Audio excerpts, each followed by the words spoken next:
Don't drink or eat, just work. The one saying this in front of me is my mother-in-law, Emily. As I sat in the chair, she suddenly approached and blurted that out. When I expressed my desire to rest for a bit, to my shock, she suddenly kicked my belly, even though I'm 7 months pregnant. It seems like no one around noticed. However, one person is silently watching. As soon as Emily sat down, that person stood up and started heading my way. My name is Suzanne Williams. I'm turning 35 this year. I met my husband, Robert, back in high school, and we reconnected at a reunion after we started working. We hit it off and started hanging out, and as time went on, we started dating. We got married when I was 27. We wanted kids, but for some reason, even after 5 years of marriage, we couldn't conceive. Being with Robert was fun and happy, but I always had the strong desire to have children. After another 3 years, paying attention to my cycle, diet, and various other factors, I finally became pregnant. By the time I reached 35, most of my peers had already started raising their kids. Having many friends with parenting experience made my life easier. But then, at 7 months pregnant, the most challenging event of my life occurred. Robert and I have been married for 8 years, and there are still things I respect about him. But when it comes to his parents, it's a different story. Especially Emily, my mother-in-law, she's the real problem. I never really got along with Emily. I first met her before our wedding, and she wasn't friendly from the get-go. What makes you think a skinny thing like you can have a child? I preferred Robert's ex, you know. The slightly chubby one. She said, discussing Robert's past relationships even with his fiancée present. She also had issues with the gift I brought. What's this? Some exclusive New York treat? I've never heard of it. I wanted some European pastries. You're so thoughtless. I had asked Robert what Emily would like, thinking she might have a preference. He mentioned she'd been wanting to try a unique treat only found in New York, so I went out of my way to get it. But Emily denied ever wanting it, leaving Robert chuckling awkwardly. But didn't you say you wanted to try this the other day? She took the time to get it for you. You should be grateful. Robert tried to defend me, but Emily glared at me and went to her room. Considering our first meeting went like this, I had reservations about marrying Robert. What saved me was Robert always having my back. When I expressed concerns about living with Emily, he assured me we would never move in with his parents. From then on, Robert always supported me. I didn't really have any complaints. Except for the fact that we had to visit his parents' house regularly. I didn't like it, but I knew I couldn't ignore my in-laws. However, we only visited a few times a year, so it wasn't too painful. Emily, being old-fashioned, believed men should drink and women should do house chores without taking breaks. I tried to contribute as much as I could, serving drinks and preparing food, but Emily never seemed satisfied. Among the gathered relatives, I was one of the younger women, and many told me I could relax and sit. I took their advice, but when Emily saw, she dragged me into another room. Don't you feel embarrassed? Sitting down will make Robert look bad. But nowadays, not many people think like that, I responded. Don't talk back. You should just listen to me, she snapped. When I talked to Robert about it, he confronted Emily. But that only made things worse, and she became even more hostile towards me. Feeling that way, I vowed in my heart to overcome challenges without consulting anyone if I could handle them. As I visited my in-laws' house a few times, I gradually understood how to behave, and the visits became less of a burden. That's when they found out I was pregnant. The baby was a boy, and Robert and I were overjoyed, deciding to have a grand celebration. Not only did we celebrate just the two of us, but my family also threw a celebration for us. Hearing this, Emily started suggesting that her family should also have a celebration at their house. By then, I was already about 7 months pregnant, and I was experiencing significant pelvic pain and backaches. I wouldn't have wanted to go if it was like before, being asked to help around the house, but since it was a celebration, I was told I didn't have to do anything. On the day of the gathering, when I arrived at the in-laws, not only were my husband's parents there, but other relatives had also shown up. They all wanted to celebrate with us. Honestly, I was taken aback because I hadn't expected all the relatives to come. But it meant they were eagerly awaiting the birth of our baby. I chose a seat at the end of the table so I could easily step away if needed. Everyone started drinking alcohol at the toast, but since I was pregnant, I stuck to drinking tea. While I was sitting and enjoying my meal, I felt a tap on my shoulder. It was Emily, looking displeased. I wondered if I had done something wrong, but that wasn't it. "Hey, what are you sitting around for? Being pregnant isn't an excuse to avoid work. You should come help out too," she demanded. I wouldn't have come if I knew there'd be work, and for the sake of my unborn child, I wanted to stay as relaxed as possible. But Emily seemed oblivious to that and kept insisting. Even after I explained the difficulties of being 7 months pregnant, she wouldn't hear any of it. Reluctantly, I began to assist her, but soon, my body couldn't take it anymore, and I crumpled onto the floor. Feeling I couldn't stand any longer, I found a moment when Emily wasn't around to sit on a kitchen chair. From the kitchen, I could hear the joyful laughter of relatives gathered in the living room. I've heard that by the 7th month, babies can hear sounds, so I was glad my baby could hear these cheerful voices. Suddenly, Emily, who had been in another room, returned and saw me. She was furious. A daughter-in-law should work her fingers to the bone without eating or drinking. With that, she kicked towards my stomach. I instinctively protected my belly, but Emily's foot grazed my side. The impact was so painful I fell to the floor, crumpling in pain. I hoped someone around would help, but since the living room had a limited view of the kitchen, nobody seemed to notice. However, upon closer inspection, someone did seem to be watching, but did nothing to intervene or stop Emily. Just because you're the daughter-in-law doesn't mean you can get carried away. I've never liked you. What if the child isn't even Robert's? Emily spat out. I needed a break, so I headed back to the living room. With all the relatives there, I thought Emily wouldn't dare lay a hand on me. Indeed, once I was in the living room, she did nothing but glare. Robert, in fact, hadn't come to this gathering. Unfortunately, he had work and was gonna join us after finishing his morning shift. So, I felt rather vulnerable without him there. Amidst my unease, my father-in-law, Harry, came and sat next to me. "Are you all right? You seem a bit off. Didn't Emily do something to you earlier? I couldn't see clearly since I've bad eyes, but it seemed like you two were having a disagreement. If something happened, please tell me." I was hesitant about telling Harry everything, but I decided to spill the beans. I told him how Emily has been making snide comments and harassing me, and even kicked me in the stomach today. Harry listened quietly, but the moment I finished, he looked furious and said, "I'll apologize on her behalf. I'm really sorry. I think you should go to the hospital right away.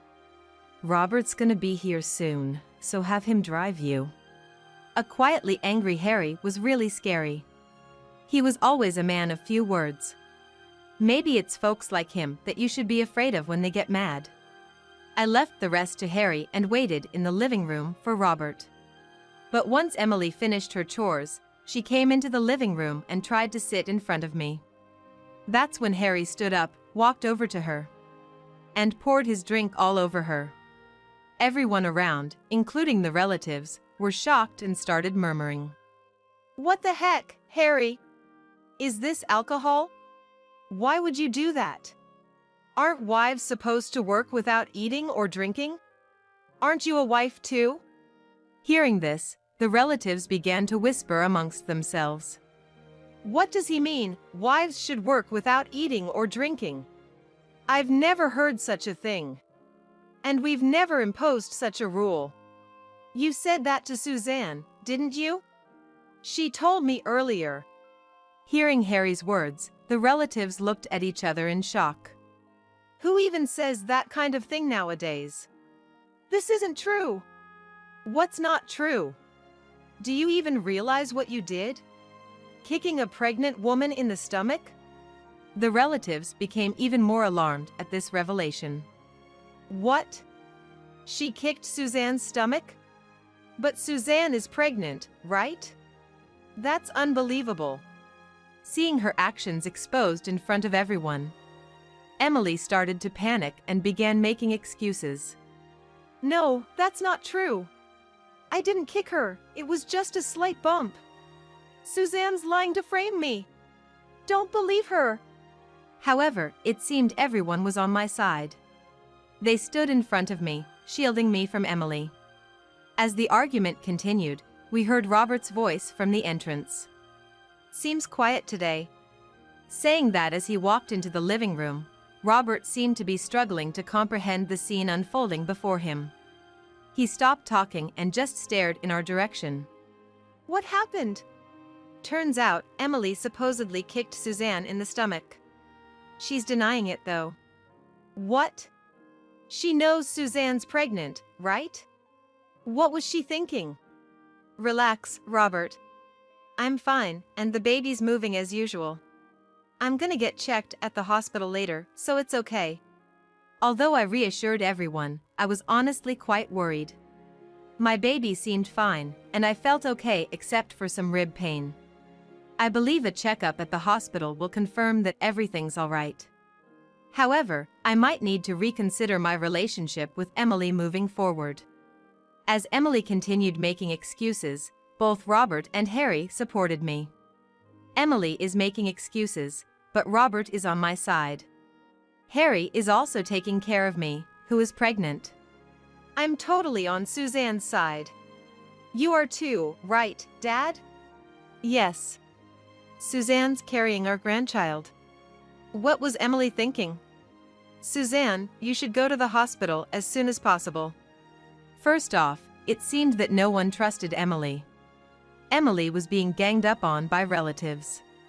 I've been sending money out of respect for you, but I can't take it anymore. Stay out of my family's life from now on. What the hell is that? Who do you think raised you? I was raised by Dad. He worked hard to support our family, and when he came home, he'd make simple meals for us. He even took us to the amusement park on his days off. What did you ever do for me? I gave birth to you. Isn't that enough? It seemed Emily couldn't recall anything she had done for Robert after thinking for a while. The relatives, looking exasperated, and Harry looked distressed. I've been thinking about what to do, and honestly, I want to distance myself from you. What do you mean by distance? I mean, I want a divorce. You don't work, you don't do anything around the house. Now that Robert is on his own, I've been thinking about divorce. Seems like the right time. Divorce? You're never gonna get that from me. Emily said this and ran out of the house. Nobody had a clue where she went, but it seemed like everyone was relieved with her absence. After confirming that Emily had left, I asked Robert to take me to the hospital. Robert promptly brought the car to the front and drove me to the nearest hospital. The examination results were fine, but I had a large bruise on my side. The doctor said it should heal over time. Rest up. If you need any documentation or photos for evidence, just let me know. I had Robert take a picture of the bruise to keep as evidence. Sometime after that, Robert and I went to Harry's house to talk things over. We thought Emily might be there, but it seems she wasn't. When we asked Harry about Emily's whereabouts, he said, "Remember when she stormed out the other day? I changed the locks after that. So, Emily can't get in. She did come back once, but left once she realized she couldn't get in." You mentioned about getting a divorce. Were you serious about that? Yeah, I've been thinking about it for a while. I'm really sorry for what Suzanne had to go through. I'll support whatever decision you make. Although I was scared, there wasn't any harm to the baby, and the bruise was almost healed. But if Emily can't come back, how are they planning to get divorced? As I was pondering this, Harry spoke up. Apparently, he's already hired a top-notch lawyer experienced in divorce cases. According to Harry, it seems Emily has been having an affair with a single man living nearby. He kept quiet about her affair, thinking it might upset Robert, but he has decided to divorce after the recent events. Furthermore, there's a high chance Emily is now staying at her lover's place, and he's mailed a legal notice there.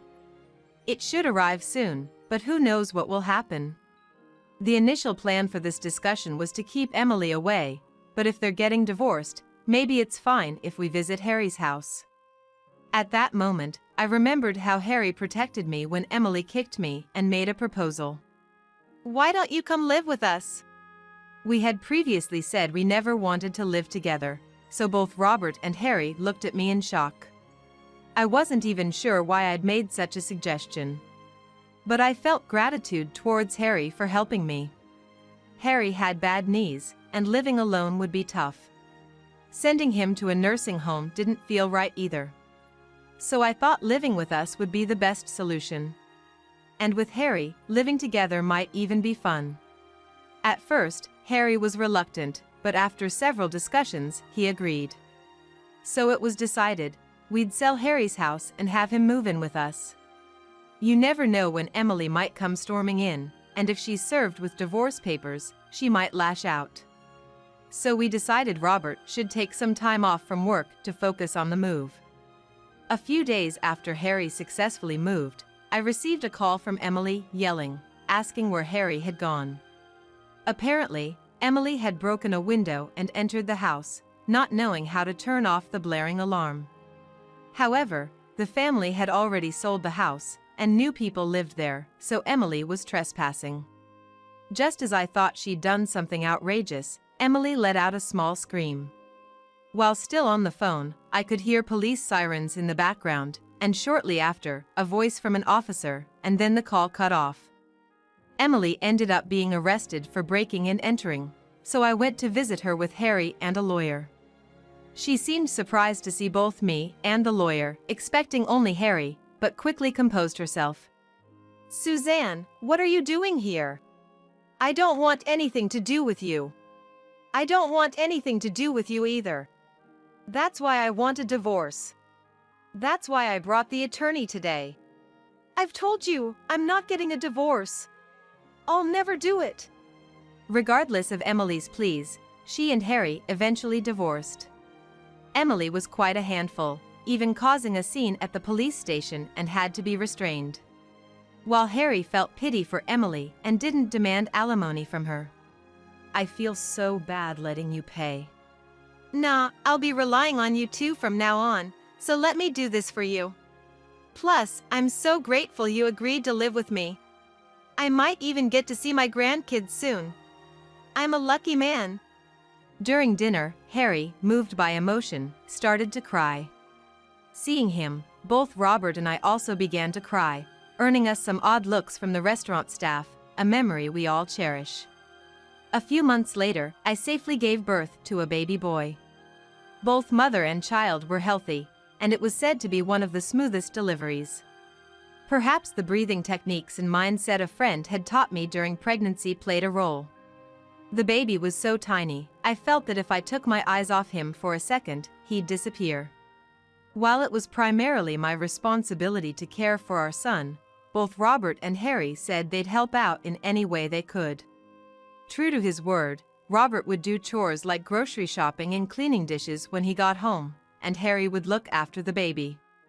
I can focus on taking care of my son, and I don't feel any signs of postpartum depression. Though I used to have an unstable disposition, now, I don't feel any of that. I think it's because I'm living a happy life. I never told anyone this, but early in my marriage, Emily's harassment was so severe, I considered divorcing Robert. But Robert always stood by my side and helped me out. Still, there were times I felt I couldn't bear it.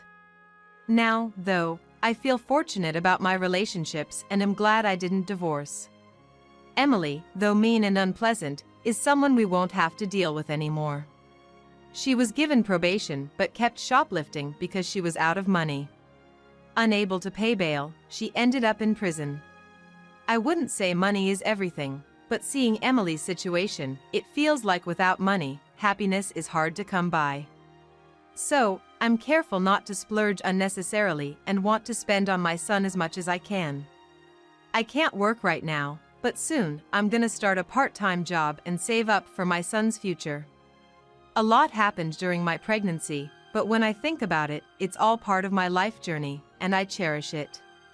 From now on, as a family of 4, we've made up our minds to work towards even greater happiness.